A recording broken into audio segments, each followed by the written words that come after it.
அனைவருக்கும் வணக்கம்.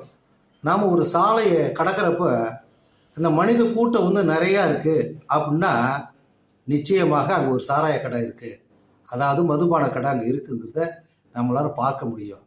அந்த அளவுக்கு இந்த மது போதைக்கு ஆளான இளைஞர்கள் முதியோர் வரை இதை ரொம்ப போதைக்கு அடிமையாயிட்டாங்க. இதில் என்ன நன்மை என்ன தீமைன்னு சொன்னால் நன்மைங்கிறத உண்மையிலே கிடையாதுங்க. நான் உடல் உழைக்கிறேன் அதிகமாக அதில் அது களைப்பை போக்கணுங்கிறதுலாம் அதெல்லாம் சும்மா தான். அதனால் எந்த பிரயோஜனமும் கிடையாது. அப்படின்னா மதுவே இல்லாமல் இருந்திருக்க அவ்வளோ நாடெல்லாம் இருக்குது.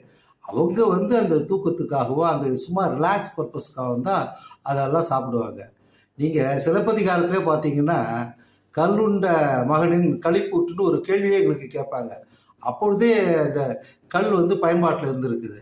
அதனால் போதை வஸ்துங்கிறது எந்த காலகட்டத்திலையும் மனிதனுடைய நாகரிகம் வளர வளர இதுவும் நிறையா வளர்ந்துருக்கு. ஆனால் இது உச்சகட்டமாக இந்த மதுபானங்கள் வளர்ந்து ரொம்ப கெடுதலை விளைவிக்கின்ற காரணத்தால் இதை நம்மளை போன்ற ஆட்கள் வெறுக்க தோணுது.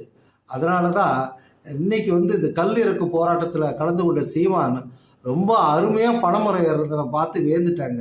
60 வயசுக்கு மேலே ஆயிடுச்சுன்னு சொன்னாங்க. இந்த அளவுக்கு அவர் அழகாக பனைமரம் ஏறுறது இளைஞர்களை ஒரு உற்சாகம் ஊட்டுறதாக தான் நான் பார்க்குறேங்க.